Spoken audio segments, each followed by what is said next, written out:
Vocês receberam o material, né? Todo mundo recebeu. Fiquei kit com vocês, né? Mandei material atrasado, mandei material de apoio, mandei os slides dessa nossa aula, que eu consegui pagar minha dívida com vocês. Então, todo mundo está com esse slide da aula 6, certo? Sim.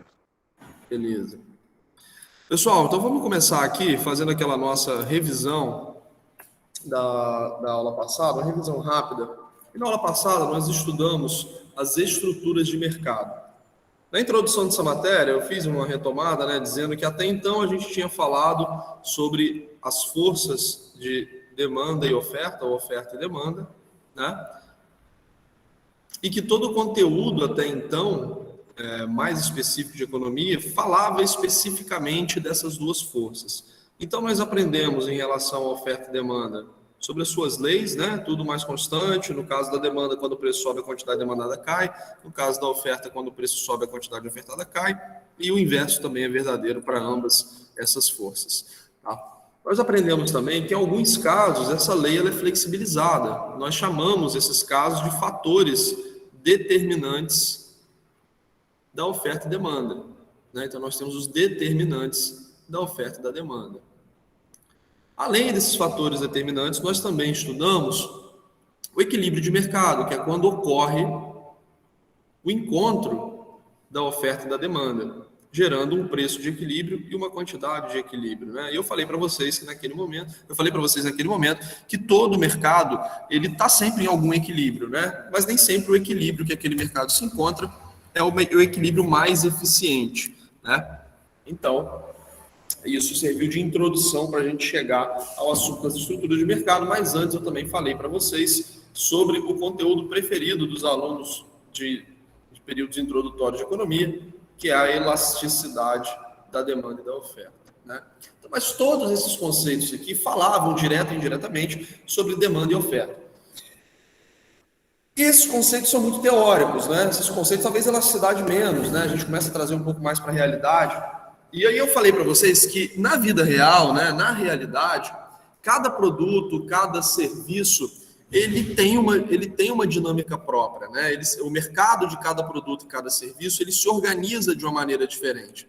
E essa organização, inclusive, pode variar no tempo, pode variar em termos de tecnologia. Só que nós estudamos cada um desses mercados e a cada um desses mercados em cada um desses mercados nós percebemos alguns conjuntos de características.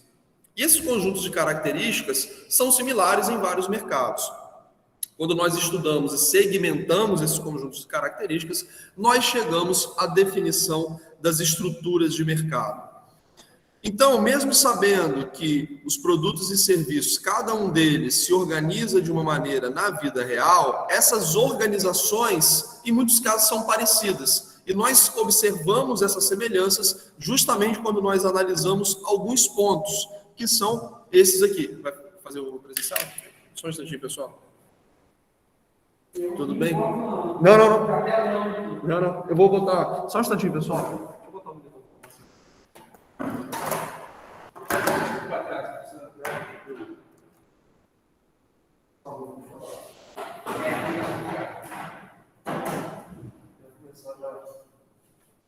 Adaptar aqui meu vestuário, porque daqui a pouco eu sou.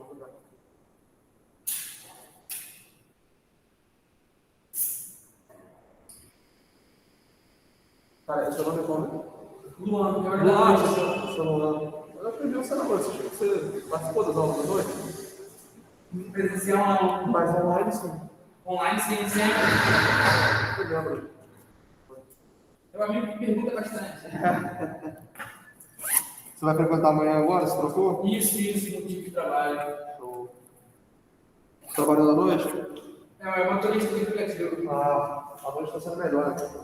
Não tem comparação.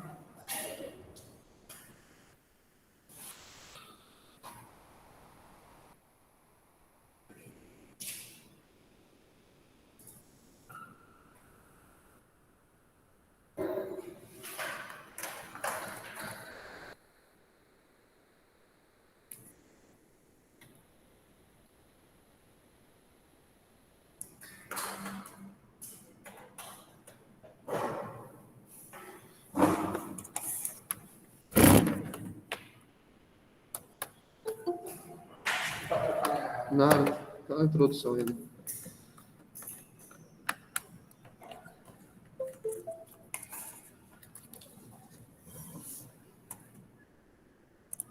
Pessoal, só mais um segundo, por favor.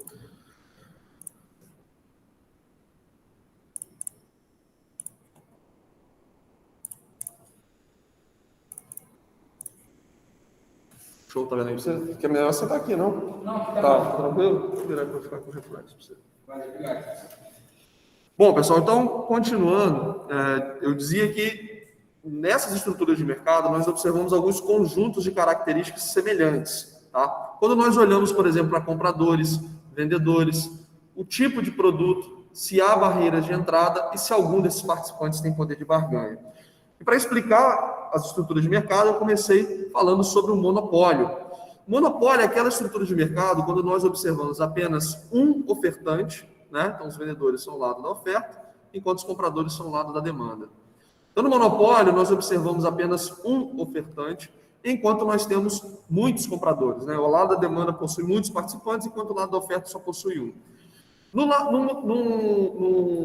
estrutura de monopólio, não há que se falar em diferenciação de produtos, porque o produto é só do monopolista, certo? Então, não há que se falar em diferenciação de produtos. Isso não é um assunto a ser tratado. Em termos de barreiras de entrada, nós temos muitas barreiras de entrada. E muitas vezes essas barreiras são intransponíveis. As barreiras de entrada são todos aqueles fatores que dificultam o surgimento de novos competidores em um determinado mercado, de novos participantes, melhor dizendo, em um determinado mercado. Então, as barreiras de entrada são fatores que dificultam a entrada de novos participantes. Essas barreiras, elas podem ser legais, elas podem ser físicas, no sentido de não caber um outro participante, elas podem ser tecnológicas, podem ser barreiras de custos, é muito caro entrar nesse mercado, etc, etc. Numa estrutura de mercado de monopólio, nós falamos que essas barreiras, normalmente, elas impedem a entrada de outro competidor, tá? Então, nesse caso, esse único ofertante, ele permanece naquele mercado, até pelo fato de que outro ofertante não conseguiria entrar, ok? E isso gera, consequentemente, um poder de barganha muito grande por parte do vendedor, do ofertante. O poder de barganha é a capacidade de determinar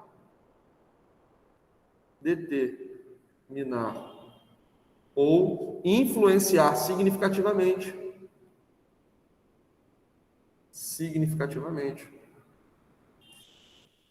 preço, quantidade e qualidade, ok? Então, quando nós falamos de poder de barganha, é justamente a capacidade que um determinado participante de mercado tem de influenciar preço, quantidade e qualidade. No caso de uma estrutura de mercado de monopólio, essa capacidade é toda do vendedor, porque ele tem todo o poder de oferta naquele mercado. Então, ele coloca o preço que ele quiser, a qualidade do produto vai ser aquele determinado e a quantidade também. Obviamente, na ausência de restrições legais, né? Falamos também sobre o o oligopólio. O oligopólio é aquela estrutura de mercado em que nós temos muitos compradores, mas do lado da oferta existe alguma competição, mas ela é muito pequena, porque são poucos competidores. E, além disso, os produtos têm baixa diferenciação, né? Então, você não paga pela qualidade dentro desse mercado de oligopólio, na maioria das vezes, tá? Você paga pela necessidade, às vezes, de ter à disposição somente um determinado tipo de serviço ou pouco serviço, ou você vai ter pequenas diferenças de preço dentro dos serviços oferecidos, dos produtos oferecidos. Também no oligopólio há muitas barreiras de entrada, de diversas naturezas, legais, físicas, tecnológicas, de custos, e por conta disso, existe um poder de barganha muito forte pelo lado dos vendedores. Já na concorrência monopolística que nós estudamos, nós falamos que nesse tipo de mercado existe uma ocorrência muito típica, né? Então, toda vez que a gente olha para um mercado cujos produtos têm alta diferenciação, provavelmente nós vamos estar diante de um mercado de concorrência monopolística. Porque essa alta diferenciação, ela permite a cobrança de preços diferentes. Na aula passada, na noite, na verdade, uma aluna perguntou, professor, me dá um exemplo de concorrência monopolística. Roupa, alimentação, fora de casa, restaurante, artigos esportivos. Então, tudo que você consegue imaginar, uma série de produtos. Tênis, beleza, eu sei o que é um tênis. Mas cada tênis é diferente, cada tênis tem uma qualidade. O tênis da Olímpicos, às vezes, ele tem uma qualidade inferior ao tênis da ASICS. Né? Uma camisa que é vendida, por exemplo, naquelas lojas lá por quilo, é uma camisa que é diferente da camisa vendida numa loja de luxo, no shopping. Né? Mas tudo é camisa, certo? Então, no mercado de concorrência monopolística, apesar de você ter um tipo de produto que você conhece, né, geral, mas aquele produto tem muitas diferenciações entre os ofertantes que participam daquele mercado. Nesse tipo de mercado, as barreiras de entrada normalmente são poucas, né? Então isso gera uma certa competição, mas a competição é pela qualidade e não exatamente pelo preço. Por conta dessa diferenciação, os vendedores possuem poder de barganha. Então o poder de barganha, ele está do lado dos vendedores, mas não é absoluto, né? Ele é um poder de barganha menor do que no monopólio, menor que no oligopólio. E, por fim, nós falamos do mercado de concorrência perfeita. O mercado de concorrência perfeita é o mercado em que, na teoria, todas as formulações econômicas são criadas. Tá? Então, toda vez que a gente está estudando economia, a gente aprende um conceito básico de economia, a gente está olhando para o mercado de concorrência perfeita. Porque nesse mercado de concorrência perfeita, nós temos uma alta eficiência, principalmente em termos de preços. Porque esse mercado, ele pressupõe a presença de muitos vendedores e muitos compradores, ou seja, ele é um mercado que na economia nós chamamos de atomizado, né? O que é um mercado atomizado? Um átomo é muito pequeno, mas tem trilhões e trilhões de átomos. É mais ou menos isso. Cada ofertante, cada demandante, ele é muito pequeno, e são muitos dentro desse mercado. Consequentemente, nenhum deles responde por uma quantidade muito grande da oferta, nem uma quantidade muito grande da demanda. Então, existe uma competição muito intensa dentro da oferta e dentro da demanda, justamente pela participação desses muitos agentes econômicos. Nesse tipo de mercado, nós temos produtos homogêneos, ou seja, os produtos são muito similares. Se eu falo tomate, não é igual camisa. Cada camisa é de um jeito. Quando eu falo tomate, tomate é tomate. Não tem muita diferenciação. Okay? É um mercado também caracterizado por poucas barreiras de entrada. Então, é muito fácil você entrar nesse mercado. Muito fácil você sair desse mercado. Ok? E, por fim, uma vez que nós temos uma alta competição, uma vez que os produtos não se diferenciam, não há poder de barganha. Ninguém consegue determinar preço. Um tipo de mercado muito parecido com o de concorrência perfeita é justamente o mercado de alimentos básicos. Né? Esses mercados, como eu falei, tomate, alface, carne, que não tem um alto valor agregado, não tem um preparo dentro desse arroz, etc. Nesse tipo de mercado, os preços são muito eficientes. Porque imagina que você tem um vendedor de alface que ele queira colocar uma margem de lucro de mais 30%. Tem muita gente que vende alface. Então, o cara do lado da feirinha, imagina a feirinha, o cara da banca do lado, não, você está botando 30, vou botar 29. A outra lá da ponta, ovo, não, vou botar 28. E o preço ele vai caminhar para um patamar em que o lucro, esse excesso sobre o custo de produção, ele é mínimo, apenas para garantir que aquelas pessoas participem da atividade. Não existe lucro extraordinário no longo prazo dentro do mercado de concorrência perfeita. E tampouco, do lado da demanda, alguém consegue pechinchar. Porque você não vai chegar para um vendedor de alface que está botando o preço dele a R$1 e você conseguir levar por 50 centavos, certo? Porque o consumidor do lado vai levar 51. Então, o mercado é muito parecido com um esquema de leilão de ponta a ponta, certo? Em que todos os participantes eles estão numa competição muito grande. Tá? Por isso que ele também é chamado de mercado perfeitamente competitivo. Ok? A questão é que, na realidade, na vida real, a ocorrência desses mercados com todas essas características é muito difícil. Então, na vida real, você ter um mercado exatamente assim na concorrência perfeita, exatamente assim na concorrência monopolística, exatamente assim no oligopólio, exatamente assim no monopólio, isso não ocorre com frequência. Pode acontecer, mas não é o padrão. Na realidade, a gente vai classificar um determinado mercado por um conjunto de características mais parecido com monopólio, oligopólio, concorrência monopolística e concorrência perfeita. Então, por exemplo, eu falei para vocês sobre o mercado de bebidas, em que a Ambev, embora não fosse monopolista, mas monopolista no sentido de ser apenas ela ofertante, mas ela agia como monopolista porque ela tinha uma fatia muito grande do mercado e era muito difícil outros competidores tirarem esse posto dela, né? Então, pode acontecer de um mercado ter um tratamento monopolístico por parte da legislação pelo fato de que existe um participante lá dentro que é muito grande, que consegue dominar a oferta, embora ele não seja o único. Por exemplo, o setor de oligopólio, onde eu trabalho, o setor financeiro, em muitos casos, ele apesar de não ser no papel um oligopólio, você tem centenas de agentes financeiros, centenas de bancos, por exemplo, mas em alguns tipos de produtos financeiros, ele funciona como um oligopólio, como na parte de crédito. O crédito é muito concentrado. Logo, você tem um poder de barganha muito forte pelo lado dos bancos. Embora você tenha centenas de bancos, na prática a competição fica restrita a poucos competidores. Então ele funciona como um oligopólio e, consequentemente, deveria ser regulado como tanto.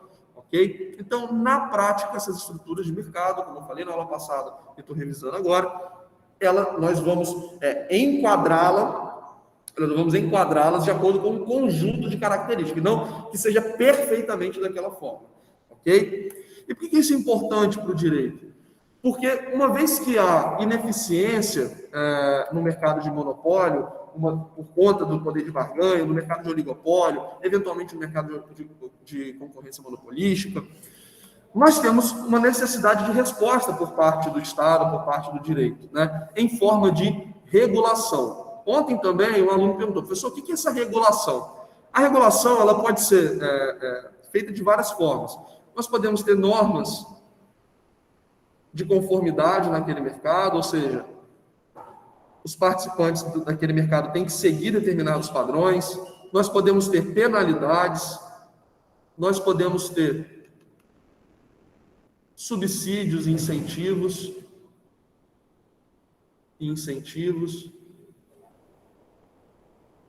impostos. Então, há uma série de intervenções possíveis para o direito quando nós estamos falando de atuação nas estruturas de mercado. Só que essa atuação ela tem que atender a uma certa lógica de eficiência, né? Se eu digo que um mercado de monopólio ele tem a tendência de ser ineficiente por conta da ausência de competição e do excesso de poder de barganha do vendedor, ele é um mercado que requer mais atenção. Se eu digo que um mercado de concorrência monopolística é um mercado mais eficiente porque há competição e diferenciação por qualidade, ele tem que receber uma carga de regulação muito menor que o monopólio. Então, quando nós olhamos para uma escala, por exemplo, de regulação, né, sabendo que aqui em cima eu tenho mais regulação e aqui embaixo eu tenho menos regulação, nós poderíamos tentar elencar da seguinte forma: aqui em cima, o monopólio, ele necessita de uma regulação mais pesada. Aqui embaixo, o oligopólio, é mais baixo que isso, concorrência monopolística. E aqui embaixo, mercado de concorrência perfeita, que a princípio deveria ter somente regras gerais de regulação. Por quê? Porque esses mercados têm um diferente grau de eficiência. Se o governo ficar tentando, o direito ficar tentando intervir a todo momento no mercado de concorrência perfeita, a tendência é que ele desorganize esse mercado. Tá? Então, essa regulação ela deve focar mais nos mercados ineficientes e menos nos mercados mais eficientes. Ok? Luan, tranquilo até aqui? Pessoal que está no online aí, tranquilo, pessoal, até aqui? Podemos seguir para o conteúdo novo? Tranquilo, professor. Certo. Beleza. Alguém quer fazer alguma pergunta? Não? Então vamos seguir. Bom, e as estruturas de mercado, elas já servem como uma introdução para a nossa próxima área de estudo. Como vocês já perceberam, né, quando a gente estava falando agora aí de estruturas de mercado, nós temos mercados como monopólio, oligopólio, e o mercado de concorrência monopolística, que não são perfeitos do ponto de vista da competitividade da economia e que há, né, algum tipo de prevalência de uma das partes da negociação. Quando a economia começou a ser estudada de uma maneira mais formal, nós temos como marco temporal um teórico chamado Adam Smith, que com certeza vocês já ouviram falar, imagino, né? Adam Smith, ele é considerado o pai da economia. Só que Adam Smith não era economista, ele era filósofo da moral, né? Porque a economia tem muito a ver com isso, como eu falei na primeira aula, tem muito a ver com escolhas, muito a ver com o comportamento humano. E Adam Smith, dentro dos seus estudos de filosofia da moral, ele dedicou grande parte do tempo para analisar o comportamento econômico das pessoas, né? Isso eu estou falando de 300, 400 anos atrás, né? 1700. 400 ou 300 anos atrás. E Adam Smith, ele cunhou uma frase que ficou conhecida como a mão invisível do mercado. Na nossa aula de introdução, que foi aquela nossa primeira aula, eu apresentei para vocês os princípios de economia, tá? E dentro dos princípios de economia, eu coloquei 4 princípios individuais e 4 princípios gerais, né, coletivos. E os 2 últimos princípios que nós estudamos, eles diziam o seguinte: o 7º princípio falava, os mercados geralmente são a forma mais eficiente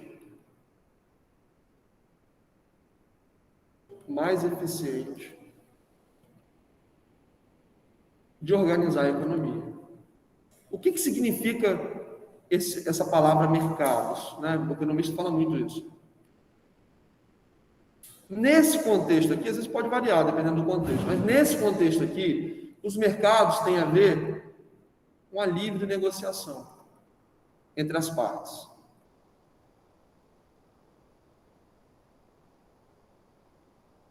Então, deixar que as pessoas negociem entre si costuma ser a maneira mais eficiente de organizar a produção. Porque, como Adam Smith teorizou, na busca pelo nosso autointeresse, nós acabamos chegando a uma negociação de cooperação em que ambas as partes saem satisfeitas. E o resultado dessa negociação é um excedente de bem-estar para as partes envolvidas e muitas vezes para a sociedade. Adam Smith, ele falava o seguinte: não é da benevolência do açougueiro que nós temos carne na nossa mesa, certo? Então não é que o açougueiro ele acha legal chegar lá, ainda mais na época que ele cunhou essa frase, né, que era um trabalho com certeza muito mais insalubre, perigoso, braçal, né? Então laçar o boi no pasto, matar o boi, cortar a carne, armazenar, porque isso é um caos naquela época. Ele não fazia isso porque ele estava querendo fazer um favor de colocar comida no nosso prato. Na verdade, ele fazia isso porque estava interessado no nosso dinheiro. E a gente também, ao comprar a carne, não fazia isso para agradar o açougueiro, porque a gente queria comer carne, né? Só que o resultado dessa negociação, dessa interação, era que o açougueiro saía satisfeito com o dinheiro que ele recebeu, porque ele poderia ter acesso a outras coisas, e os consumidores saíam satisfeitos porque eles tinham acesso ao bem que eles desejavam, que era aquela carne. Então, o açougueiro, ele julgava cobrar um preço abaixo do que seria o máximo, né? Aliás, ele cobra um preço que ele julga atrativo para todo o esforço dele, e nós pagamos um preço que a gente julga atrativo, né, para ter a carne no nosso prato. Então, é uma relação de custo-benefício em que ambas as partes enxergam um benefício naquela negociação, certo? Então, eu tenho o custo aqui e o benefício aqui. Essa diferença a gente chama de excedente de bem-estar. E ambas as partes saem com excedente de bem-estar. Então, numa negociação, numa livre negociação entre as partes, na maioria das vezes, as partes envolvidas, saem com um excedente de bem-estar, com uma eficiência daquela transação. E essa eficiência, muitas vezes, ela é replicada para a economia sob uma forma direta ou uma forma indireta, de maior especialização dos serviços, consequentemente, maior oferta de bens e produtos a um custo mais baixo. Então, quando a gente faz essa série de negociações, não só as partes beneficiam, mas também a coletividade, tá? Isso acontece numa frequência muito grande, né? O que é engraçado, porque ninguém faz isso querendo ajudar o outro. A gente faz visando o próprio autointeresse, mas por algum motivo nós chegamos, né, a uma cooperação que permitiu à sociedade enriquecer ao longo do tempo, e quanto mais a gente atua, né, intensifica essas trocas, mais a gente consegue ter esse desenvolvimento, não só, como eu falei, envolvendo as partes da negociação, mas toda a coletividade. Porém, em alguns momentos, certas variáveis do ambiente, certas questões específicas naquele mercado fazem com que esses incentivos para a cooperação, eles fiquem desalinhados, certo? Então, ao invés de nós termos um resultado eficiente, que é obtido pelos mercados, as falhas de mercado são situações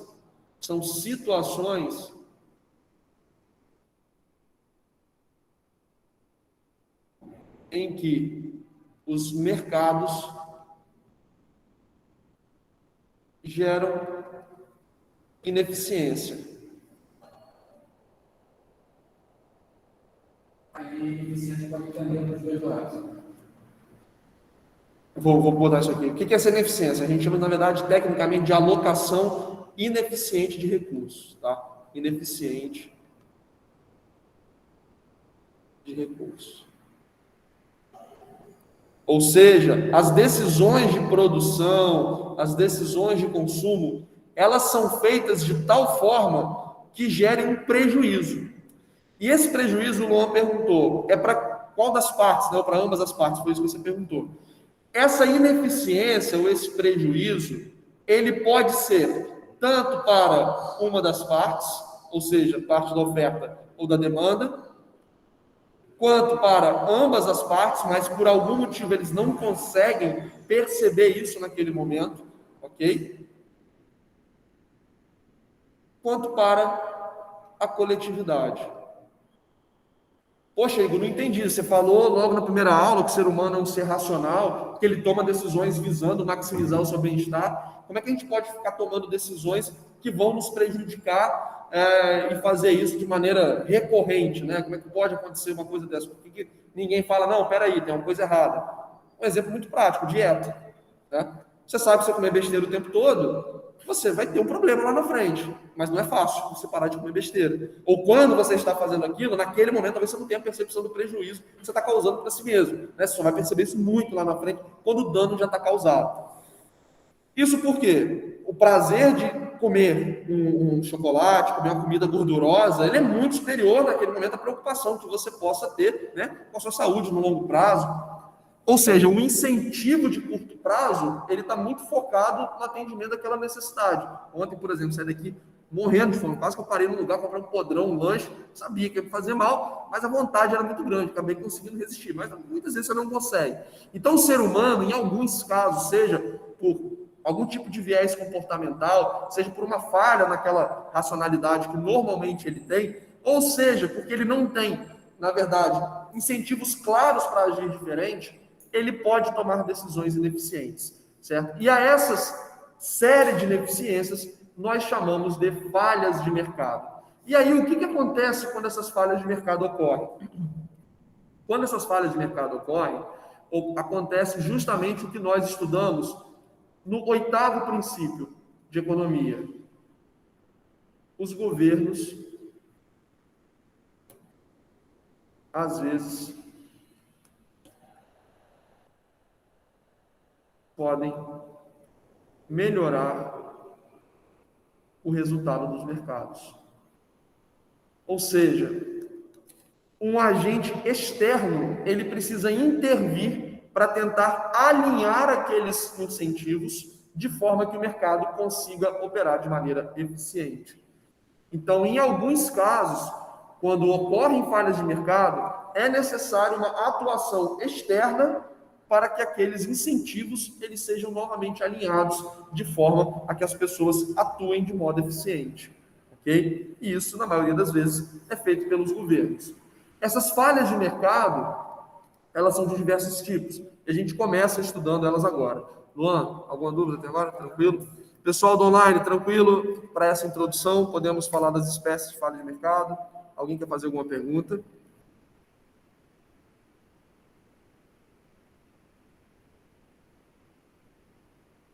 Vocês estão aí? Estão acordados? Estão, né? Sim, professor. Professor, eu até te enviei a mensagem que, além das aulas, as suas gravações também saíram, tá? Eu não sei se você tem como reenviar. Vou mandar sim. Tá. Vou mandar, pode deixar. Aí eu salvei no Drive lá, só para garantir também, porque alguém pode querer olhar alguma apostila, mas a aula de hoje não tem. O senhor já tinha enviado. Tá, eu vou mandar para você o link das aulas e mando a apostila de hoje também. Tá bom, professor. Tá bom? Valeu. Pessoal, então vamos falar das falhas de mercado. A primeira falha de mercado que nós vamos estudar, ela vem em linha com o que nós acabamos de ver nas estruturas de mercado. É a competição imperfeita. O que é a competição imperfeita? A competição imperfeita, ela vai refletir toda situação de competição,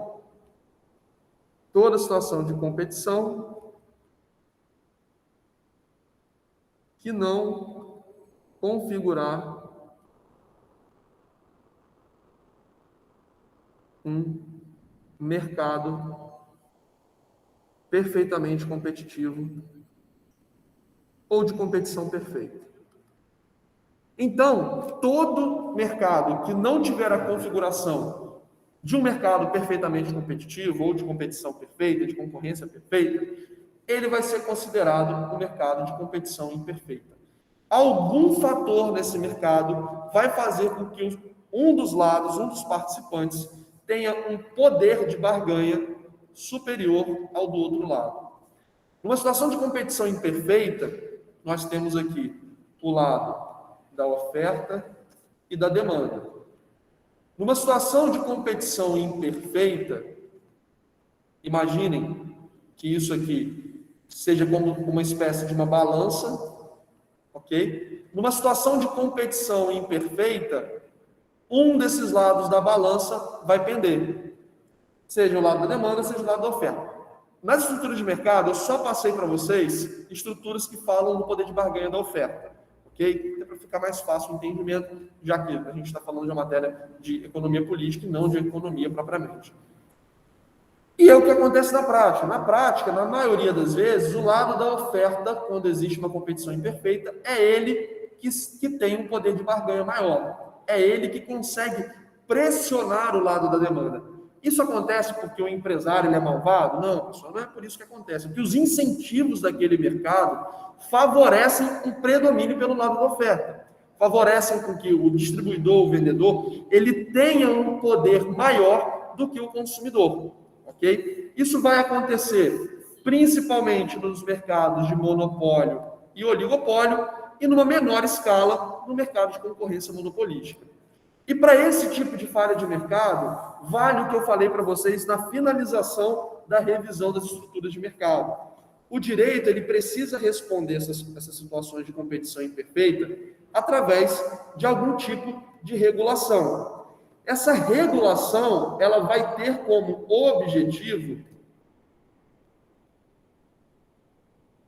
gerar maior eficiência no mercado. Não é necessariamente você proteger um dos lados. Isso não é um fim em si mesmo.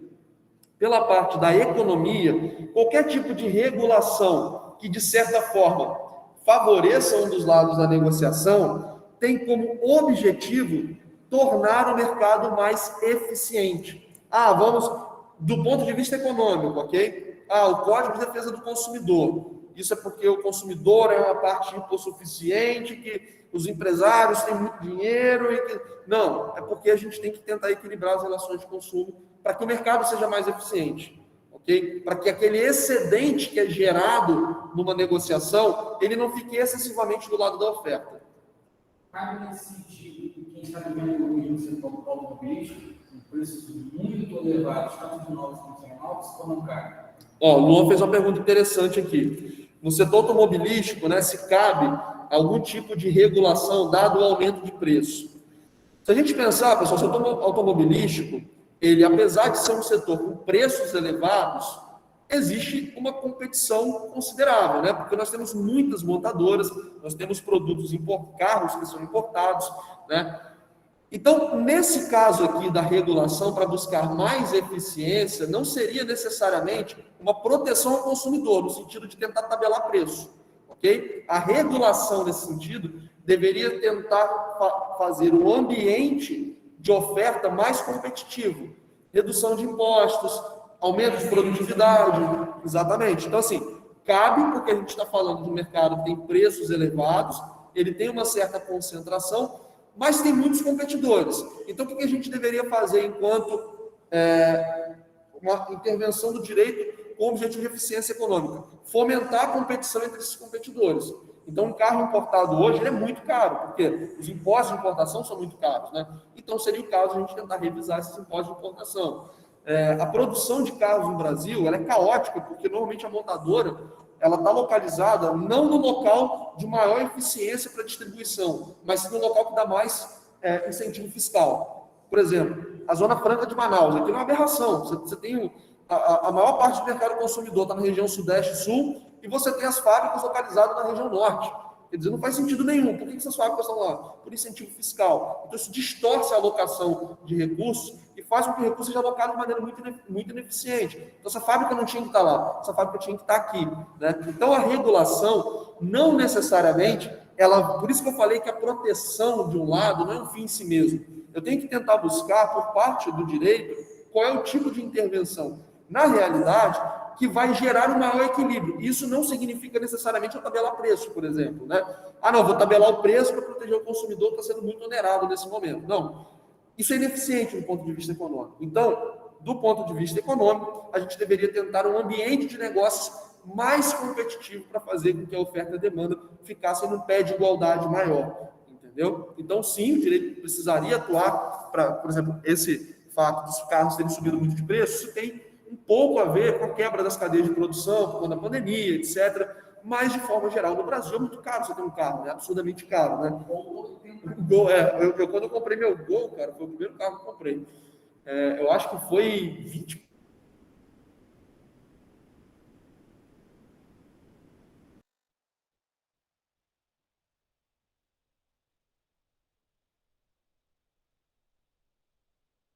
Professor, falhou, só pode repetir de novo? Falhou aí. Mas até onde vocês ouviram aí?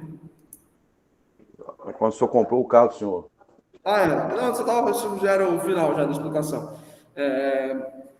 Mas eu queria saber o seguinte, vocês entenderam a pergunta do Luan, né? Dando o exemplo do setor automobilístico, e qual seria a intervenção de direito? Eu precisei mais cuidado na intervenção, e não necessariamente a intervenção do direito vai ser no sentido de proteger uma das partes, por exemplo, regulando o preço, obrigando a outra parte a fazer alguma coisa. A intervenção do direito ela deve ser no sentido de buscar mais eficiência para aquele mercado, de forma que elas consigam ter algum tipo de equivalência ou a menor diferença possível em termos de poder de barganha. Tá? Beleza? Entendido? Ok. Beleza. Uma outra situação de falha de mercado que é muito estudado pela análise econômica do direito, é muito tratado pelo direito e muito estudado pela economia, são as chamadas externalidades. Tá? As externalidades, elas podem ser... vocês podem tentar gravar as externalidades como uma espécie de efeito colateral. Tá? As externalidades, elas refletem impactos em terceiros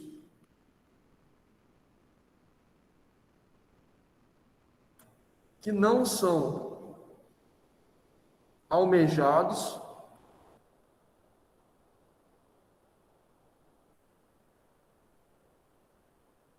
pelos participantes.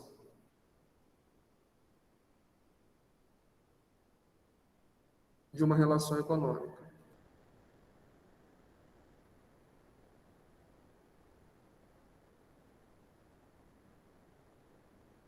Esses impactos, eles podem ser efetivos ou potenciais. Eu não preciso ter necessariamente impacto. Se eu tiver a possibilidade de ter impacto, eu já posso estar diante de uma externalidade. Tá? E qual que é o problema dessas externalidades? É porque esses impactos que ocorrem nos terceiros, eles não são internalizados pelos participantes de uma relação econômica. Eles não são absorvidos, ou eles não são absorvidos de uma maneira satisfatória pelos participantes de uma negociação. Vou tentar explicar para vocês. Imagine, por exemplo, a poluição. Vou dar um exemplo hipotético aqui que eu tenho usado em Saula sobre a questão da poluição. Então, imagine que você tenha uma fábrica que fica em Campos, ok? Uma fábrica que fica em Campos, e você tem os consumidores que ficam em Portugal. E por que esses consumidores eles compram esses produtos aqui de Campos? Porque Campos conseguiu, de uma certa forma, ter um preço muito melhor do que outros competidores desse mercado. Então, eles importam essa mercadoria de Campos. O problema é que essa fábrica aqui de Campos, ela gera poluição. Então, imagine que essa fábrica ela joga algum tipo de rejeito no Rio Paraíba do Sul. Vamos imaginar que Luan ficou revoltado com essa questão e ele resolveu agir, porque, está gerando um problema para a sociedade, né? A sociedade está tendo um prejuízo coletivo, que é a poluição do rio. Então, ele vai lá na porta da fábrica, ele bate lá, fala assim, seu fulano, sou dono aqui dessa fábrica, eu vou pedir para o senhor que possa, por gentileza, fazer uma adaptação aqui na sua fábrica, para que pare de jogar esses rejeitos no Rio Paraíba. Aí o dono virar para ele e falar assim, Luan, eu já fiz esse orçamento, isso vai custar aqui 10 milhões de reais. Só que se eu fizer essa obra de 10 milhões de reais, eu vou ter que aumentar o preço do meu produto. E aí eu paro de vender lá para Portugal, que é o meu mercado consumidor. Então peraí, seu fulano. Então eu vou mandar uma carta lá para os consumidores do senhor, pedindo então para eles absorverem esse custo. E aí o Luan vai lá e manda uma carta para cada consumidor lá em Portugal e fala que a fábrica precisa fazer uma adaptação. E os portugueses dizem, não, então eu vou comprar de outra fábrica que está me vendendo mais barato, certo? Porque do ponto de vista dos consumidores lá de Portugal, esse custo da poluição, ele não está fazendo uma diferença para eles, certo? Então você não tem nenhum tipo de incentivo para absorver esse custo. É igual você chegar para almoçar num restaurante e o dono virar para você e falar, ô Luan, ô Adriana, ô Cláudia, hoje eu vou cobrar aqui uma taxa extra de R$15, porque eu tive que demitir um funcionário que estava faltando, e eu tive um gasto maior com rescisão. Mas, meu amigo, eu não tenho nada a ver com isso. Eu não tenho culpa pelos seus problemas. Eu quero pagar o preço normal. Então, você não tem por que absorver esse custo. Não te compete esse assunto. É mais ou menos o raciocínio que qualquer consumidor faria diante de um convite para assumir um aumento de custo de algo que para ele não faz qualquer diferença. Então, ele não tem incentivo, por exemplo, por parte do consumidor. O consumidor não tem incentivo para pagar mais caro pela mercadoria. Do ponto de vista daquela pessoa que está gerindo a fábrica, dos funcionários da fábrica, o lucro da operação, os salários que eles recebem, ultrapassam em muito o dano que está sendo colhido, né, aos poucos pela poluição. Até porque, se a gente for parar para pensar, o dano efetivo mesmo vai demorar, às vezes, décadas, né, vai demorar muito tempo para acontecer. Então, as partes de uma negociação como essa não têm incentivos para que, por conta própria, façam algum tipo de absorção de custos. Okay? Façam algum tipo de movimento no sentido de internalizar esse problema. Em situações de externalidades, quando nós estamos diante de situações como essas, similares, as partes que estão negociando, elas não enxergam incentivos para agir diferente. Então, na ausência de algum tipo de força externa realizando pressão sobre esses participantes, eles tendem a não se mexer e essa situação se perpetuar. Vamos pensar, por exemplo, numa fábrica de fogos de artifício, né? Ela pode decidir ter um determinado sistema de segurança que não é adequado, que garante, às vezes, a segurança em situações normais. Eu não posso, por exemplo, considerar a possibilidade de um evento fora da realidade, né, causar uma explosão muito grande. Então, são outros tipos de externalidades, alguns tipos de operações cujo perigo, né, para as pessoas que estão naquela operação ou para o entorno é muito elevado. Então, você também tem uma externalidade que, embora não seja efetiva, ela é potencialmente negativa, ok? E as externalidades, elas também podem ser positivas. As externalidades positivas são aqueles efeitos colaterais que acontecem que não são o objetivo específico, né, daquela relação de negociação, mas que geram algum tipo de bem-estar, algum tipo de valor para a sociedade. Foi na sua sala na noite que eu contei a história do Viagra? Foi, né? Não? Você sabe como é que surgiu o Viagra? Também Não. O pessoal do online aí sabe como é que foi que surgiu o Viagra, como é que ele foi desenvolvido? Essa história é engraçada, porque eu contei isso na aula de análise econômica do direito até. Não, ontem à noite eu contei, mas eu tinha contado antes para análise econômica do direito, que essa matéria é de análise econômica. Essa necessidade demanda, né, professor? Então, não, mas na verdade, como que surgiu assim, né? Como é que eles tiveram a ideia do Viagra? O que aconteceu? Acho que é a Pfizer, né? Que é até a produtora do Viagra, é ela mesma. A Pfizer estava fazendo um estudo para o medicamento para a parte circulatória, né? Que visava ter uma melhora da função cardíaca. Até por isso, o Viagra, né, se você usar, tem que ter acompanhamento médico, né? Não dá para você usar simplesmente. Mas eles estavam fazendo um estudo para a parte circulatória e eles perceberam que os pacientes do grupo de controle, que é o grupo que recebia, né, o medicamento, eles não devolviam as sobras desses medicamentos. Então, eles recebiam uma carga, um lote para eles usarem, né, e fazerem os testes ao longo do tempo, só que eles não devolviam a sobra. Eles começaram a se perguntar por quê, né? Porque todos os outros medicamentos, você não vai ficar tomando medicamento que está em teste à toa, né? Então, você está participando de um teste, você vai usar aquela quantidade e depois você vai devolver, né? Vai parar de usar. Mas os pacientes utilizavam toda a carga de medicamento que eles recebiam. E eles começaram a tentar entender por quê. E aí, nas entrevistas, os pacientes relataram uma melhora da função erétil. E eles perceberam, então, que eles poderiam ter na mão ali um medicamento para outra coisa. Eles estavam pesquisando medicamento para circulação e acabaram mudando, né, a linha de pesquisa para desenvolver o Viagra, justamente por um efeito colateral positivo. Não era o objetivo, no início do estudo desse tipo de medicamento, não era o objetivo ter um medicamento para disfunção erétil, mas sim para a parte circulatória. Só que por conta desse tipo de ocorrência, eles mudaram a linha de pesquisa e aí desenvolveram um produto, né, especificamente para isso. Então, as externalidades, elas também podem ser positivas, né? Quando a gente pensa em efeitos colaterais, externalidades, muitas vezes a gente fixa na cabeça questões negativas, mas elas também podem ser positivas. Por exemplo, cultura, né? Então, o valor de uma obra literária que seja muito boa, muito bem escrita, ela ultrapassa o lucro que o escritor tem e a satisfação que aquelas pessoas que compraram o livro têm. Isso é um patrimônio coletivo, né? Por exemplo, a arquitetura, a conservação do espaço público, aquilo não é apenas importante para as pessoas, por exemplo, que moram naquele lugar, né? Mas para toda a cidade. Isso gera uma valorização do bairro, da cidade.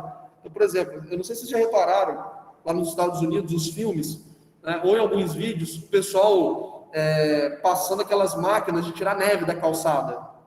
Vocês já repararam isso, né? O pessoal, um frio do cacete, fica, pô, essa galera é maluca, um frio do cacete, ninguém tá saindo de casa, o bicho sai lá para poder tirar a neve da calçada. Porque não é obrigatório você fazer isso. A calçada é sua, mas você tem que manter ela conservada dentro de determinados padrões, e você não pode, por exemplo, deixar a calçada intransitável.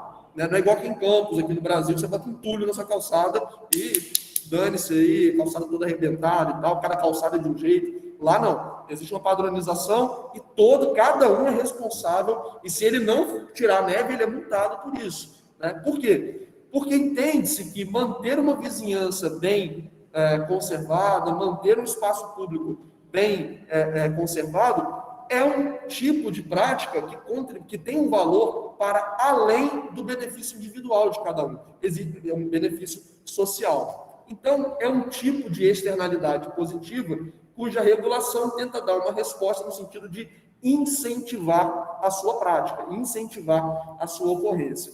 Então, no caso das externalidades, quando nós estamos diante de externalidades negativas, a resposta do direito vai tentar ser desencorajar, desincentivar, punir, tá? Desincentivar. Punir as condutas que sejam passíveis, né, de geração de externalidades negativas. Enquanto, nas externalidades positivas, o direito, ele tenta fomentar. Ele pode, por exemplo, subsidiar. Ele vai incentivar. Então, as externalidades são situações em que nós temos impactos em terceiros, certo? Esses impactos ultrapassam a relação de consumo que é estabelecida entre as partes, ok? E por conta disso, existe a necessidade de algum tipo de intervenção no sentido do incentivo ou da coibição. Coibição? Existe isso? Falar? Acho que sim, né? Acho que sim. No sentido de coibir, né, aquela prática negativa.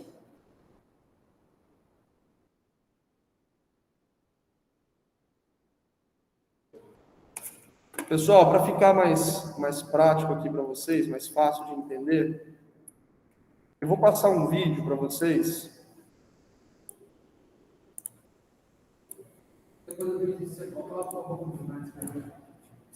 Vai lá, vai lá.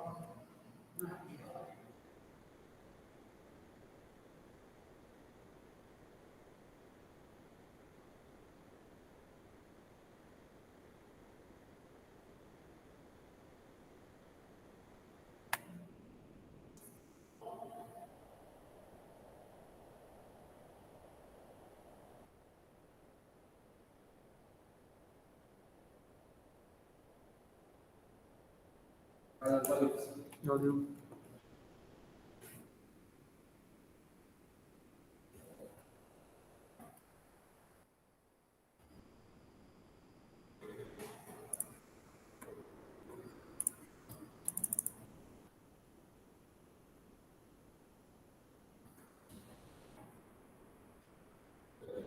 Quer conquistar mais clientes e aumentar as Só um vendas instantinho, do seu pessoal. restaurante? Cadastre-se no iFood.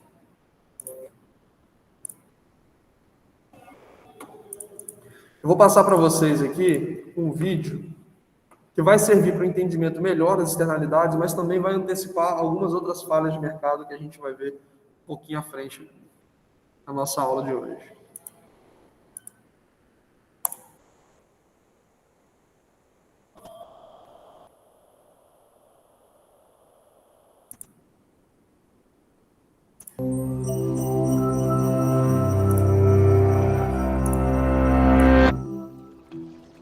Imagine as a thought experiment that you live in a small village and depend on the local fish pond for food. You share the pond to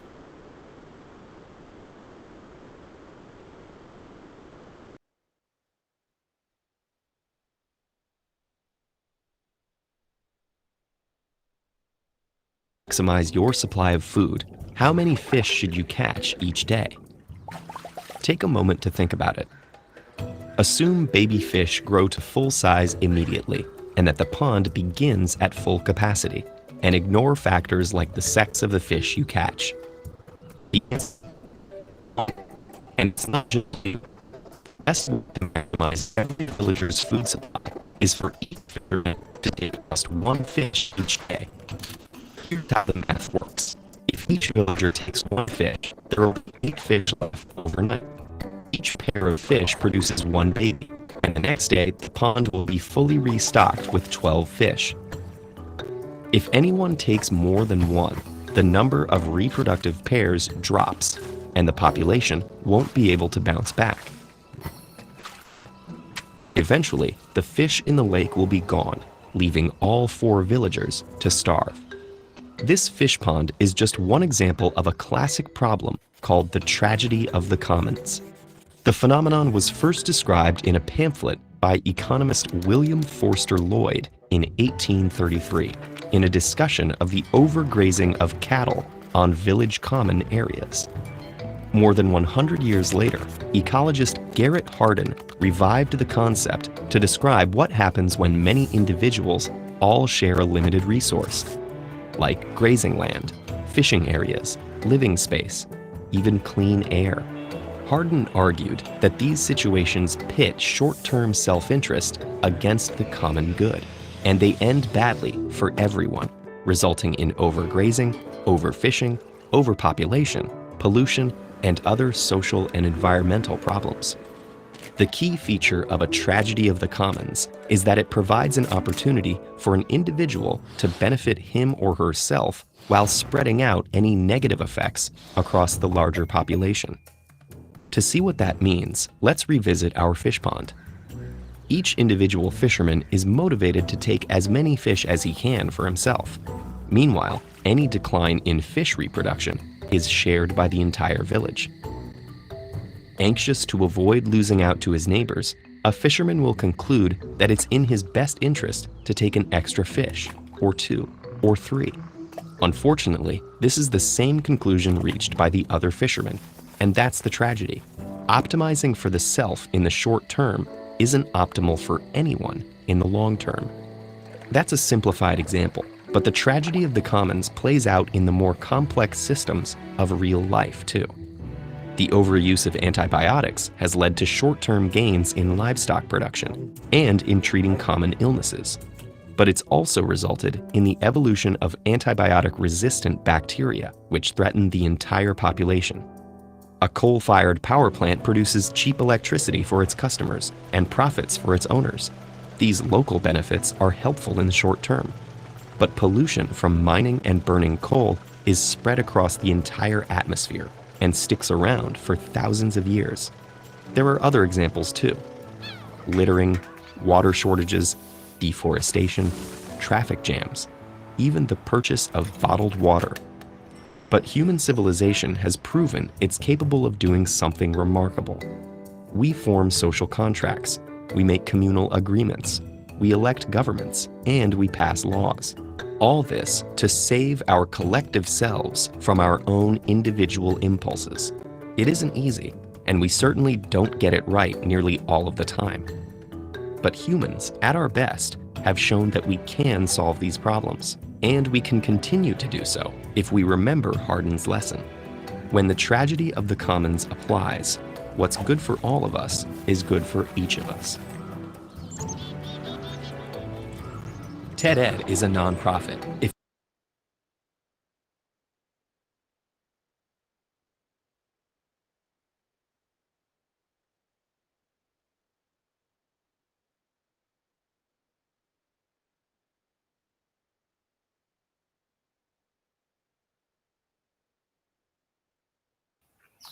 Professor, tá sem áudio aí. Obrigado. Estava falando, eu achei que eu estava com áudio aqui, mas estava comentando o seguinte: vocês acharam que o vídeo foi elucidativo da matéria? Contribuiu para o melhor entendimento dessa questão das falhas de mercado, mostrando essa questão da dificuldade, né, que em algumas situações nós temos de perceber que determinados tipos de arranjos, determinadas negociações, determinadas condutas, elas geram um prejuízo de longo prazo? Melhorou, pessoal, o entendimento até aqui ou não? Sim, deu uma visão. Sim, professor. Beleza. E talvez fique até faça um pouco mais sentido a partir nesse próximo slide, que é um outro tipo de falha de mercado, chamada de bens públicos. E aqui, pessoal, nós temos que ter muita atenção, porque um bem público para a economia, ele não tem o mesmo conceito de bem público para o direito, tá bom? O bem público para o direito, então, um bem público para o direito, reflete, são aqueles bens de propriedade do Estado,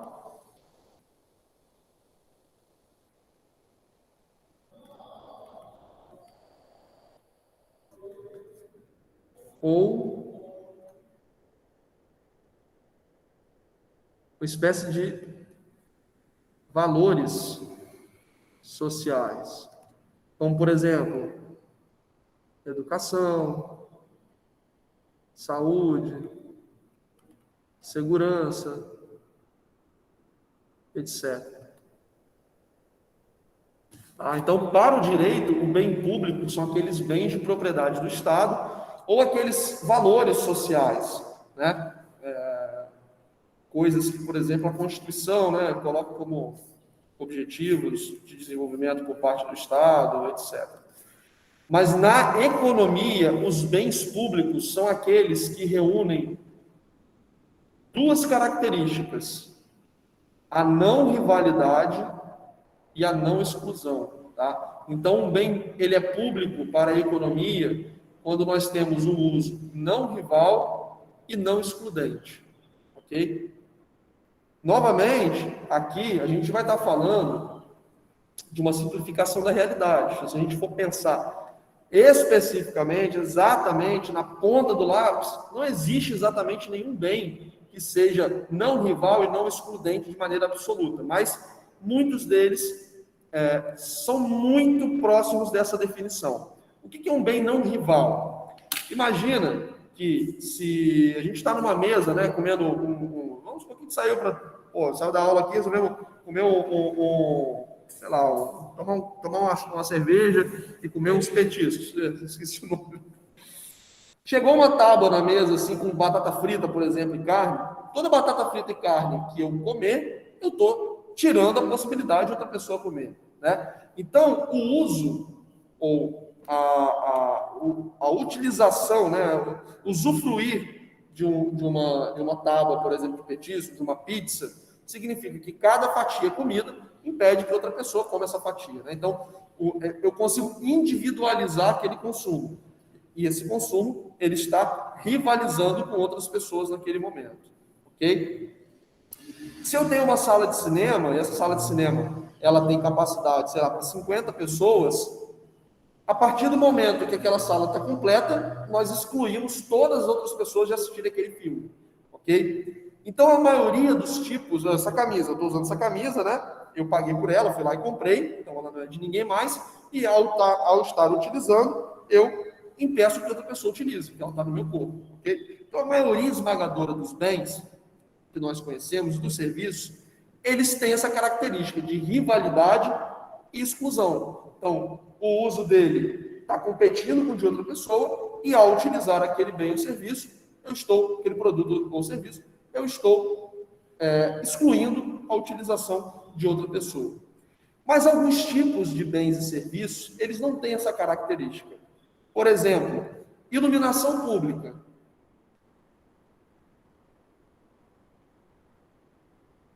Se eu andar na rua à noite, a luz que está me iluminando, está iluminando a pessoa do meu lado. Eu não posso excluir ela, não. Eu paguei por esse poste aqui, então a luz vai ser só minha. Não tem como. Isso é uma impossibilidade, certo? O fato de eu estar sendo iluminado não reduz a disponibilidade da iluminação para ok?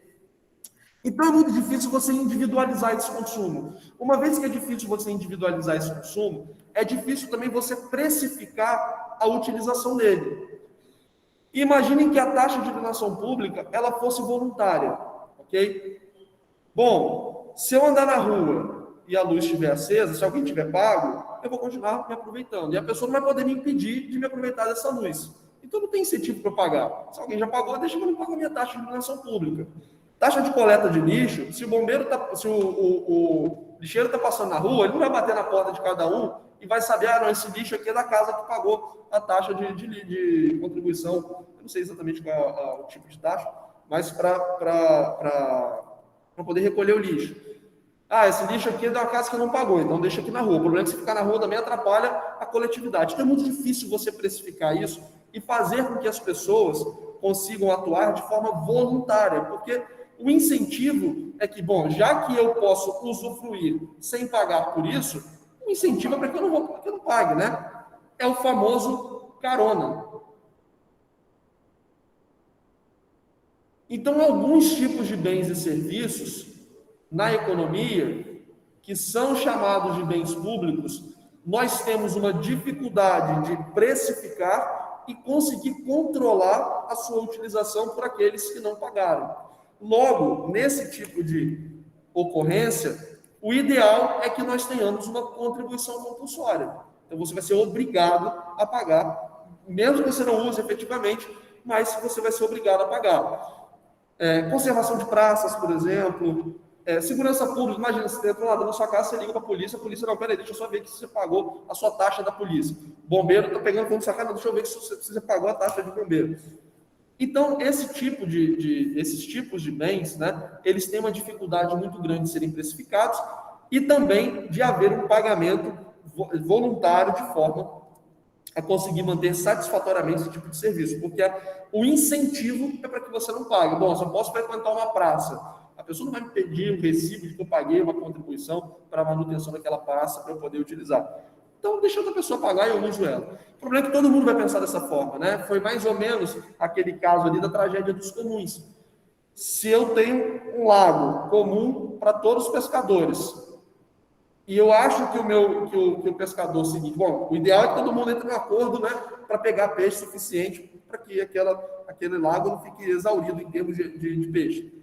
Mas se eu achar que o meu vizinho não está cumprindo, se eu não tiver como controlar ele, o meu incentivo vai ser fazer o máximo possível, eu vou ficar com medo dele fazer isso também, né?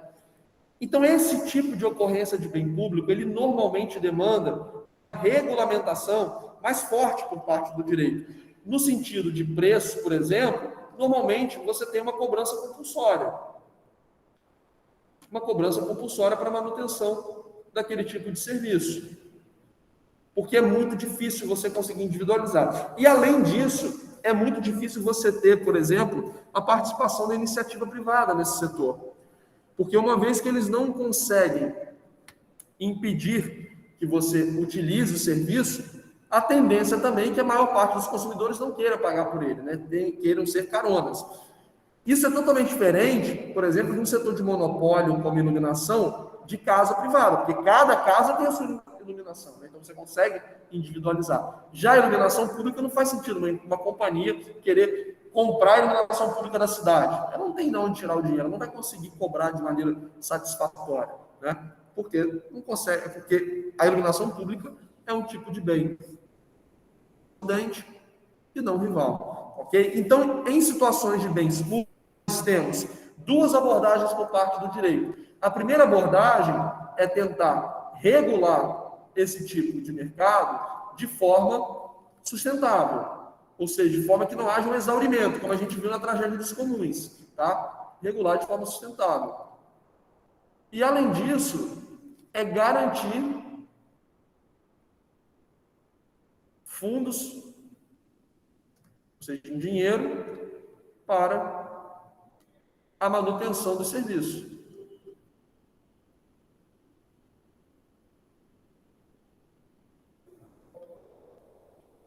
Um exemplo muito pertinente, a área de justiça. Eu, Igor, por exemplo, eu acho que eu nunca tive, agora eu tenho um processo judicial, só um, mas durante 30 anos, vou pensar, desde que eu fiz 18 anos, por 15 anos, eu não precisei de nada da justiça brasileira individualmente. Então, haveria, por exemplo, incentivo para que eu contribuísse de forma individual para a manutenção, por exemplo, do aparato judicial? Nenhum, porque até hoje eu não precisei diretamente, né? É claro que você enxerga o benefício social, mas um incentivo de curto prazo é para que eu não tivesse feito nenhum tipo de pagamento a título de custeio do sistema judicial, entendeu? Então, por isso que nós temos, né, esses famosos serviços públicos que normalmente são feitos pelo Estado, porque não haveria como ser de forma privada, você não tem como estruturar isso de forma privada, pelo menos na maioria dos bens, não com a tecnologia de hoje, não no tempo de hoje. Pode ser que eventualmente, lá na frente, a gente consiga de alguma forma isso, né? Você está andando na rua com um chip no seu carro, isso é tarifado na hora que está passando, enfim, mas hoje não, tá? Então, os bens públicos são outra ocorrência de falhas de mercado em que é necessária a atuação do poder público para garantir um bom andamento, uma boa eficiência desse mercado.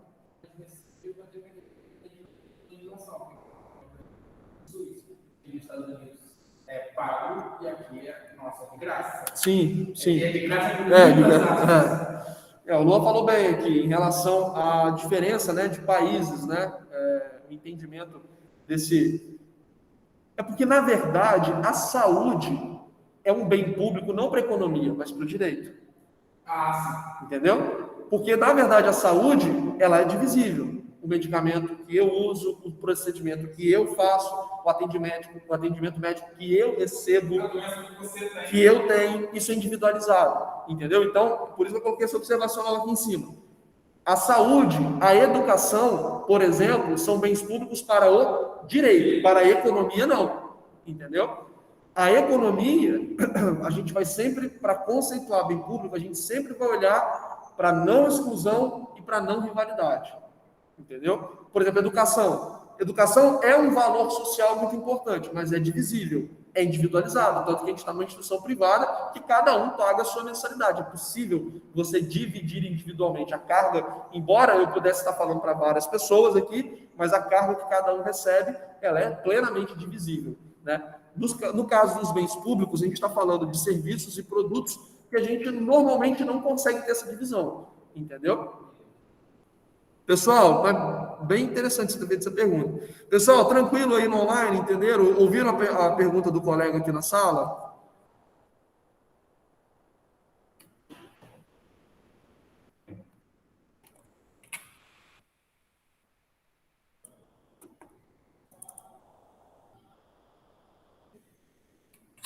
Beleza.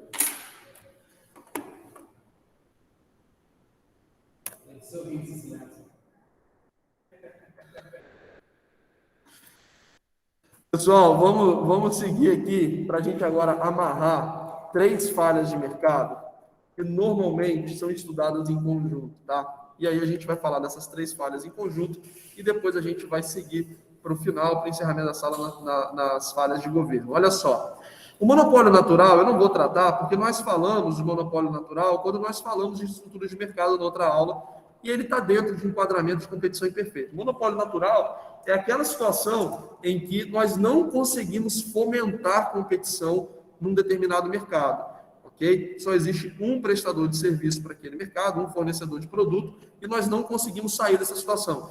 Seja por uma situação de custos, seja por uma situação tecnológica, seja por uma situação custos tecnológicos, seja por uma situação física, né? Então, geográfica, né? Física geográfica, não tem espaço, né, para 2 operações, e ele está contido na parte de competição imperfeita. Em relação a essas 3 falhas seguintes, nós podemos estudá-las em separado ou nós podemos aglutinar essas falhas aqui dentro de assimetria de informações, tá? O que significa cada uma dessas falhas? A assimetria de informações, ela ocorre quando uma das partes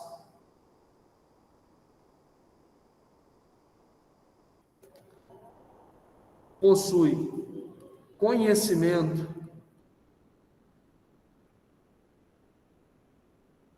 de aspectos essenciais à negociação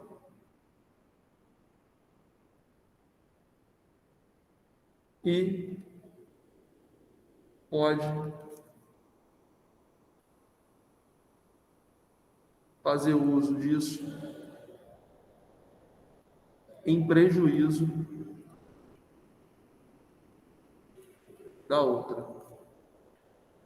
Por exemplo, Igor, quebrou meu carro parou. Se eu levar esse carro no mecânico, eu não sei absolutamente nada de mecânica. Então, o que aquele profissional falar para mim, eu não tenho capacidade de contestar. Ele está numa posição negocial muito acima da minha, porque ele detém uma informação técnica que eu não possuo, ele tem um argumento da autoridade, e caso esse profissional ele seja mal intencionado, ele pode, por exemplo, me cobrar muito mais caro do que seria para resolver o meu problema.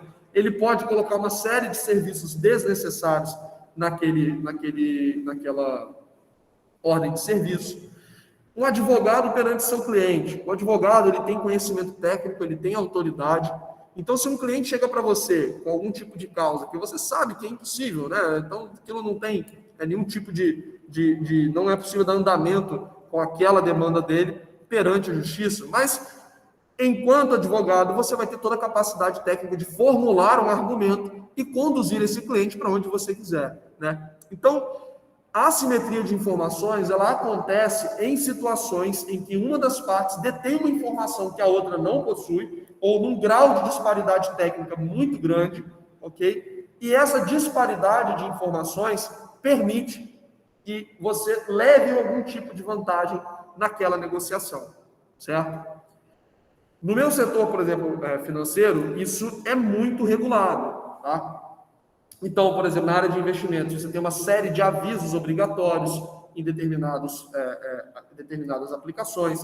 Na parte de crédito, você tem padrões, por exemplo, de cálculo de juros, padrões de taxas de juros, padrões contratuais que devem ser respeitados, justamente para impedir, por exemplo, que o banco consiga colocar cláusulas draconianas, abusivas, que um assessor de investimento, um gestor de investimento, consiga levar vantagem em relação ao seu cliente por conta dessa disparidade de informações. Okay? Então, a assimetria de informações, ela é uma falha de mercado, porque naquele momento, você, tendo essa capacidade técnica muito superior, você tem um incentivo muito grande de visar o seu alto interesse e conseguir levar uma vantagem na negociação. Então, na ausência de qualquer tipo de restrição, qualquer tipo de regulação legal, existe um incentivo grande para isso. Não é que todo mundo vai fazer dessa forma, mas existe um incentivo para que grande parte das pessoas haja dessa maneira. O problema de agência, ele é um problema que ocorre quando o preposto sobrepõe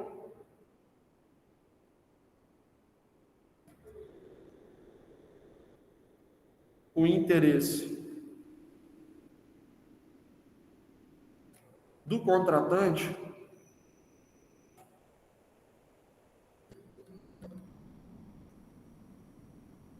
pelo seu próprio interesse.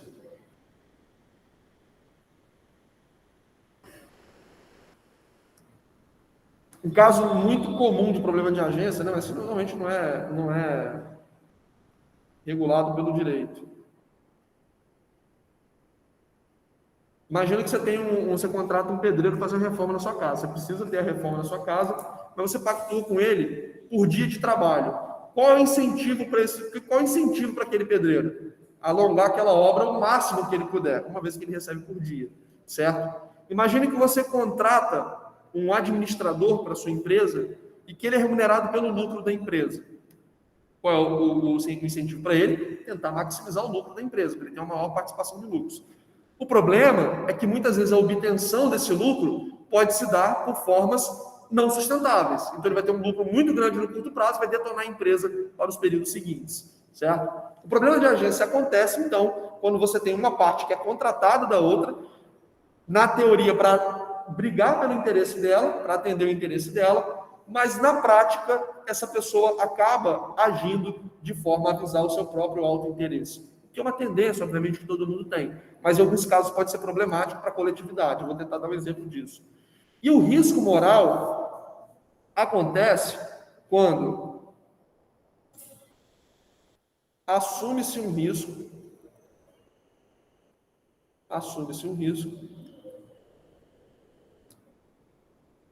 cuja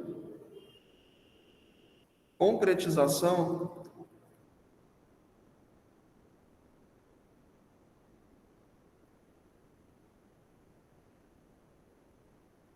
da ocorrência negativa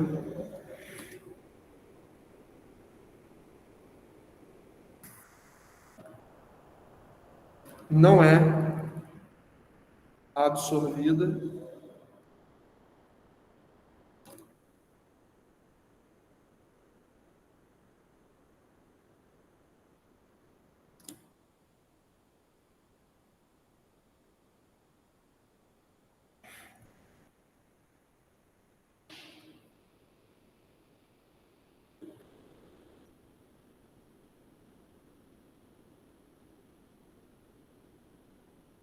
assume-se um risco cuja concretização da ocorrência negativa não é absorvida totalmente ou mesmo parcialmente pela parte. Um problema de risco moral, setor de seguros.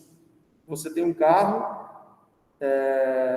e você tem um seguro de cobertura total, e você sabe que se você bater com o carro, você vai ter a cobertura por parte do seguro.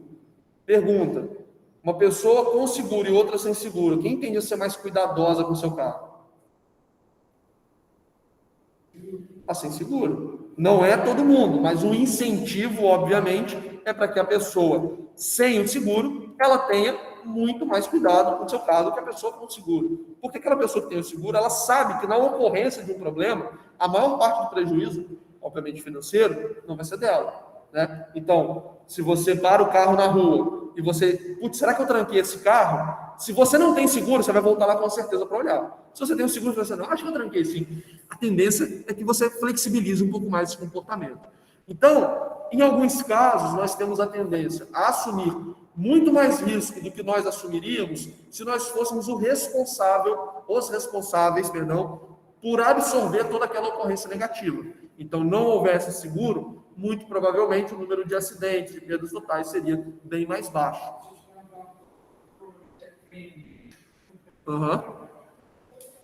Como são aplicativo, eu conheço pessoas que alugam carros. E os carros são seguros.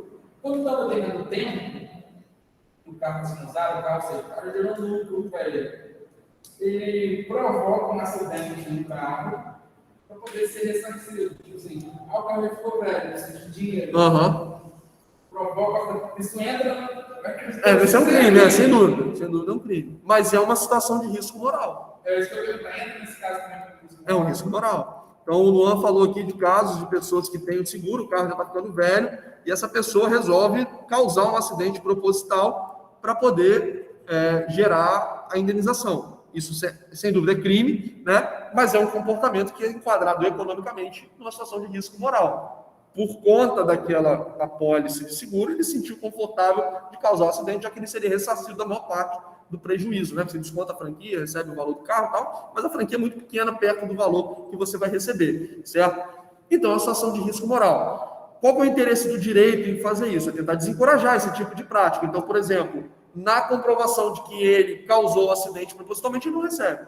Isso é uma cláusula que o direito tem que proteger no contrato. Isso não pode, de forma nenhuma, ser contestado por um consumidor, entendeu? Isso é necessário para combater o risco moral. Essa cláusula draconiana, não tem que se falar nisso se a gente estiver analisando, por exemplo, uma visão de eficiência dentro das falhas de mercado, né? Mas mais do que isso, é você tentar impedir que chegue a esse ponto, né, de acontecer esse tipo de coisa.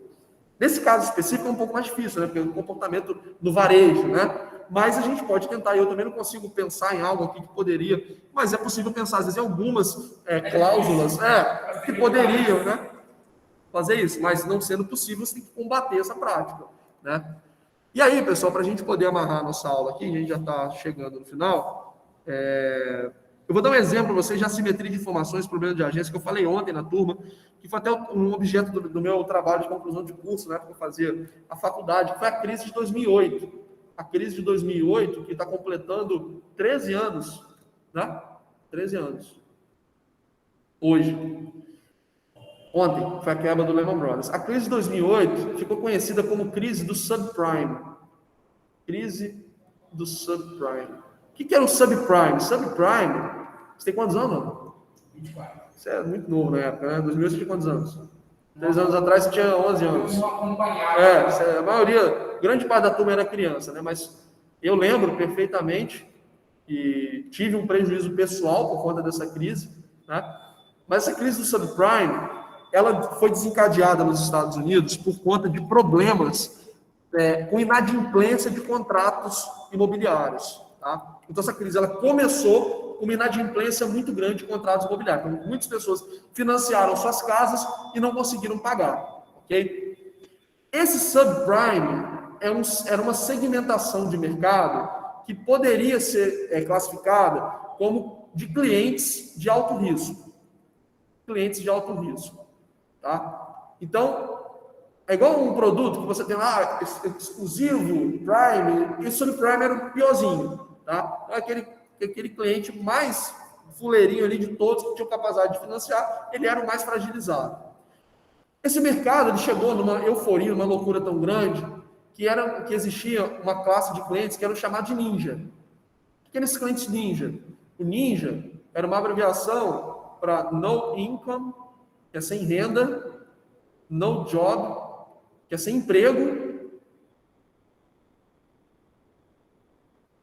Então a pessoa não tinha renda, ela não tinha emprego, nem tinha garantia para fornecer, ela não tinha patrimônio, né? E mesmo assim os bancos estavam emprestando dinheiro para essas pessoas, o que provavelmente qualquer pessoa sensata diria que lá na frente ia dar um problema. E aí esses empréstimos que eram gerados por essas pessoas, eles geravam uma obrigação de pagar, né? O empréstimo é uma obrigação de pagar. Então você tem um contrato que você é obrigado a pagar para o banco uma determinada quantia. E o banco vai receber isso ao longo dos anos. Os bancos pegavam esses contratos e eles antecipavam esses contratos em algumas empresas que eram chamadas de securitizadoras, que pagavam ao banco, por exemplo, o banco tem aqui para receber 100 mil, ok? Então teve lá, o agente que financiou, ele recebeu uma comissão de 3%. O banco tem 100 mil para receber, ele passa por essa empresa recebendo aqui 90, então tem um desconto de 10 mil, por exemplo. Essa empresa aqui pega esse contrato e ela pica esse contrato em vários pedacinhos de contrato, vamos supor 100 pedacinhos de 1.000, ok? Então, é como se eu pegasse um direito de receber 100 mil e picotasse ele em 100 parcelas de 1.000, ok? E ela pega cada um desses pedacinhos e passa para um fundo de investimento. Então, quando a pessoa pagar esse contrato, o dinheiro vai para o fundo de investimento, não vai para as outras pessoas que estavam envolvidas. Bom, na teoria, você vai pensar, se der uma zebra aqui, né? Então, como isso está pulverizado, cada um vai ter um probleminha pequeno. É melhor que você tenha um problema de 100 mil na mão. Então, cada um tem um probleminha de 1.000, né? Já que essas partes foram picotadas. O problema é que isso aconteceu tanto que começou a encher de parte picotada problemática.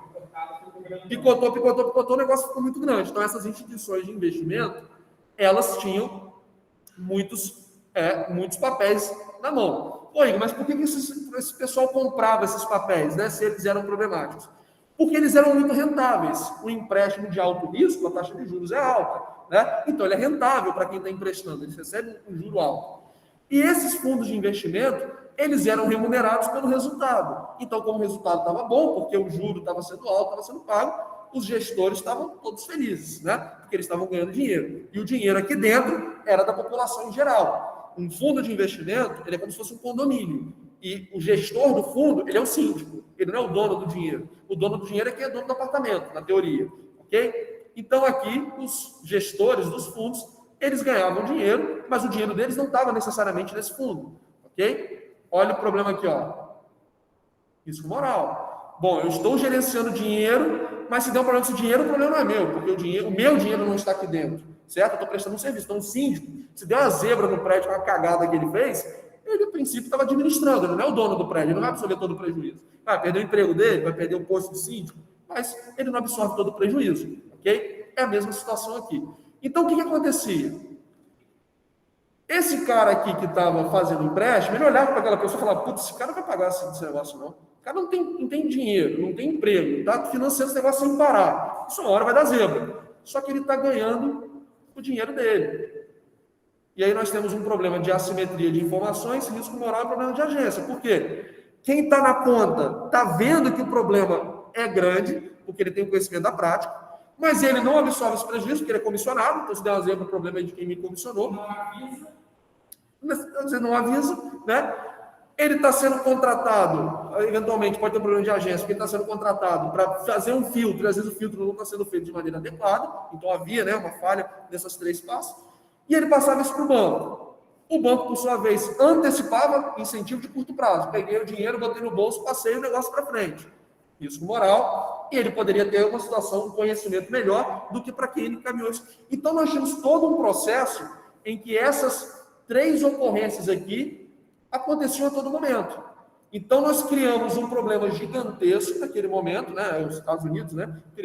O mercado americano criou um problema gigantesco naquele momento, por conta dessas falhas de mercado. Esse problema foi se avolumando, e na hora que o negócio estourou, obviamente as pessoas que trabalhavam na indústria foram prejudicadas, mas eu estou falando aí talvez de 100 mil empregos, mas eu estou falando de dezenas de milhões, centenas de milhões de pessoas que foram também prejudicadas por conta dos custos sociais dessa crise, ok? Por isso que depois da crise de 2008, houve uma revisão legislativa muito grande no setor bancário e financeiro americano e, consequentemente, mundial. Porque uma crise dos Estados Unidos não prejudica só os Estados Unidos. O interesse de que a economia americana vá bem não é só dos Estados Unidos, é de todo mundo. Né? Afinal de contas, é a maior economia do mundo. Então, o problema lá é um problema global.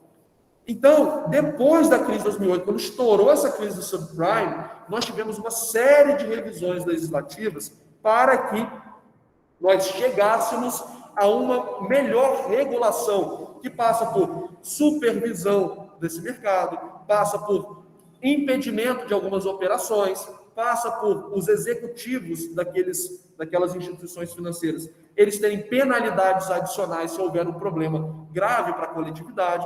Então, uma série de instrumentos legais foi desenvolvido e foi melhorado, né? Uma série de instrumentos legais foram desenvolvidos e melhorados a partir da ocorrência dessa crise, que foi causada principalmente por esses problemas em cascata, assimetria de informações, problema de agência e risco moral. Então, essas falhas de mercado, elas interessam ao direito, porque na ocorrência desse tipo de coisa, nós temos um problema social muito grave, como foi a crise americana, né? A crise americana gerou uma crise de longo prazo na economia, passou para a Europa, depois o Brasil também sentiu os efeitos fortes dessa crise, né? E depois disso, nós tivemos, como eu falei, uma revisão legislativa. E aí muita gente vai pensar, pô, não é possível, ninguém percebeu, o governo não percebeu que isso poderia acontecer, né? Será que não tinha ninguém para poder antecipar esse tipo de coisa?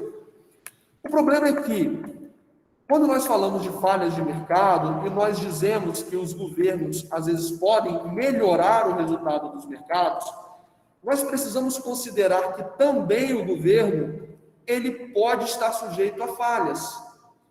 Essas falhas de governo, quando nós classificamos assim, elas são situações análogas às falhas de mercado.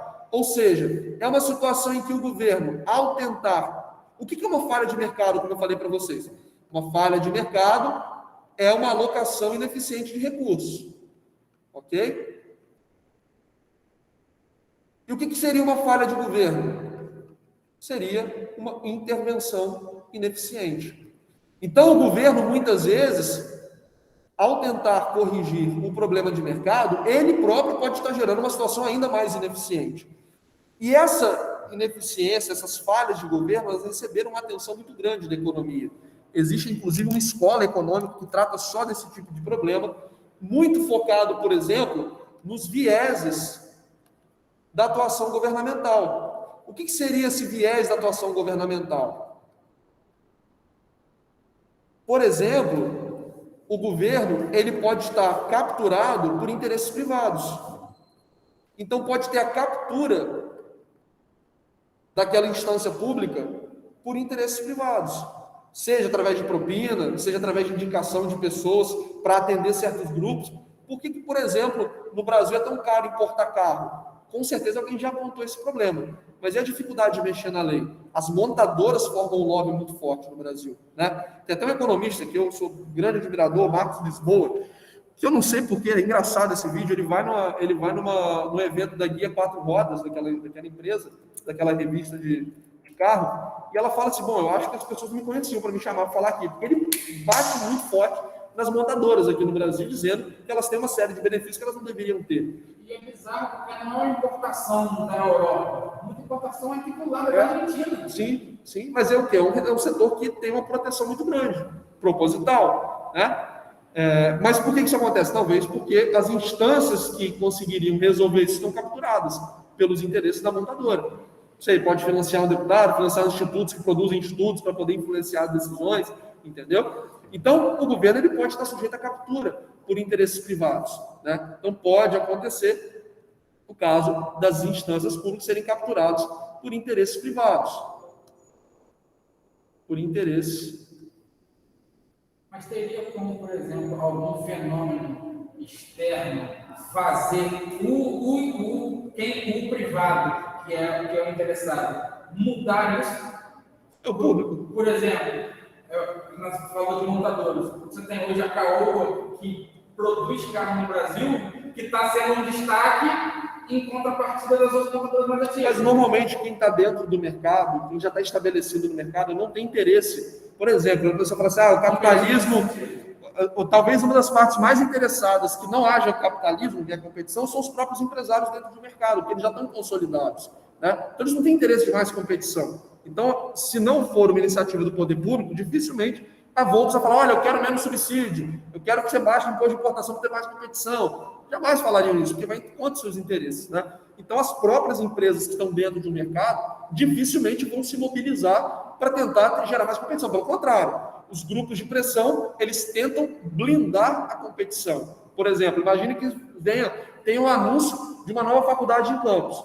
Mas essa faculdade, para entrar em campo, precisa da aprovação das que já existem. Qual que você acha que vai ser o resultado de uma reunião como essa, né? Todo mundo, não, já tem faculdade demais, não precisa, papapá. Então, assim, é alto interesse, não é questão de, não quer que a educação prospere. Não, é alto interesse, porque é comum a todo mundo, certo? Então, assim, quando nós falamos de falha de mercado, nós só não podemos esquecer que, ao demandar a atuação do governo, não necessariamente essa atuação vai ser melhor, né? Porque o próprio governo, ele pode estar contaminado, né, por algum tipo de desvio, seja um desvio, novamente, pela captura dos interesses, por interesses privados, por grupos políticos, briga de poder dentro do próprio governo, né, e às vezes também por uma incapacidade do governo de resolver aquele problema, capacidade técnica, por exemplo, não consegue, né, fazer uma boa leitura.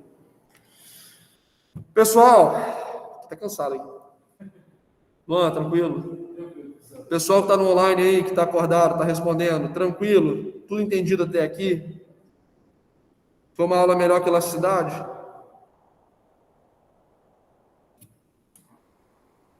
Achei a aula da elasticidade boa. Elasticidade é um tema bom, eu gosto. Beleza.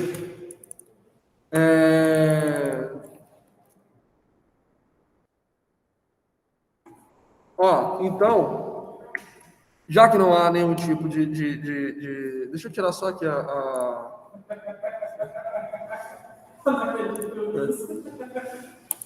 Pessoal, já que não há nenhuma dúvida, deixa eu só tirar aqui a presença, mas deixa... muito bem. Elasticidade é o melhor tema que a gente tem realmente na economia. Olha só, na aula que vem, nós vamos fazer a nossa revisão, tá? Com exercícios e matéria. Essa revisão, eu vou trazer questões de provas anteriores para vocês, ok?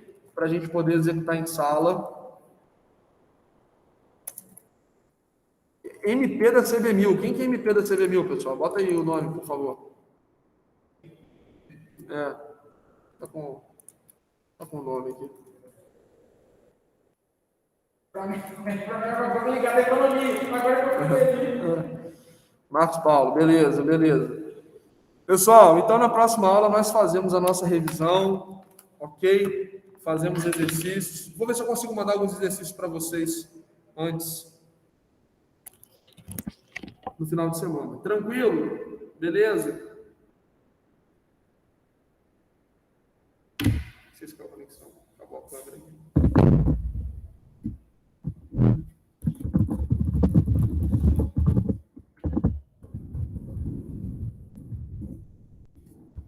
Não, eu fechei a câmera.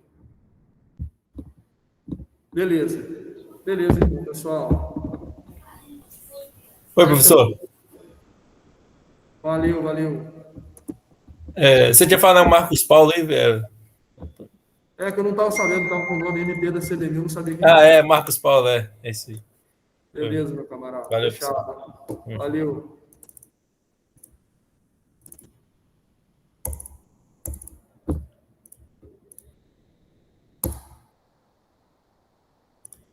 Camarada, tá? Oi, professor.